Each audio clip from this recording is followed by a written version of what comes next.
শবে বরাতের রাতে গোসল করা ও 12 রাকাত নামাজ পড়ার যে নিয়ম সমাজে চালু আছে কোরআন হাদিসে আলোকে সম্পর্কে জানতে চাই। এক সময় যখন শবে বরাত যখন হতো, মধ্য শাবানের রাত যখন হতো, তখন শীতকাল ছিল না। তখন এই জাল হাদিসের উপরে অনেকেই আমল করেছে। এখন আসলে এই জাল হাদিস ওই শুধু কিছু বই পুস্তকই আছে, আমল করার লোকও নাই। কারণ যে শীত পড়ে দিনেই অনেকে গোসল করতে চায় না, কিসের রাতে গোসল করবে।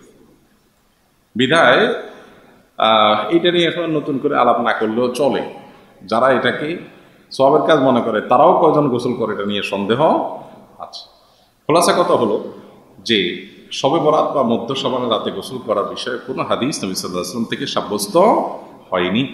সেই সাথে ওই 12 রাকাত নামাজের এরকম কোনো দরাবাদা নামাজের কথাও হাদিসে বর্ণিত নাই। তবে এই রাতে আল্লাহ তাআলা হিংসুক এবং মুশরিক ছাড়া বাকি মানুষদেরকে সাধারণ ক্ষমা ঘোষণা করেন মর্মে হাদিস আছে। যার কারণে মানুষ আল্লাহর কাছে ক্ষমা চাইলো, ক্ষমা চাওয়ার মতো বুঝুই কাজ করলো, সেটা হতে পারে। কিন্তু কোনো ফিক্স আমল, কোনো ফিক্স রাকাত সংখ্যা এরকম কোনো কিছুই নবী সাল্লাল্লাহু আলাইহি ওয়াসাল্লাম থেকে বিশুদ্ধভাবে বর্ণিত হয়নি।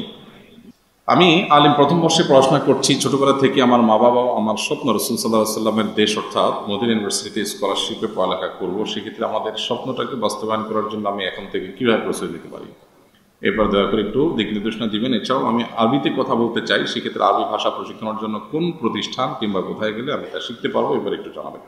প্রথম কথা হলো, আপনি কোন মাদ্রাসায় পড়ছেন আমি জানি না, আপনার অবস্থান কোথায় জানি না। আমি একটা পরামর্শ দেবো, সেটা হবে আপনার অবস্থান থেকে অনেক দূরে। এই জন্য উত্তম হয় আপনার শিক্ষকদের মধ্যে আরবি ভাষার প্রতি যাদের আগ্রহ আছে, জানাশোনা আছে, এরকম কারো পরামর্শ নিয়ে কোনো একটা প্রোগ্রামে, কোনো একটা কোর্সে আপনি ভর্তি হয়ে যাওয়া অথবা কোনো একটা কোর্স ফলো করা শুরু করা।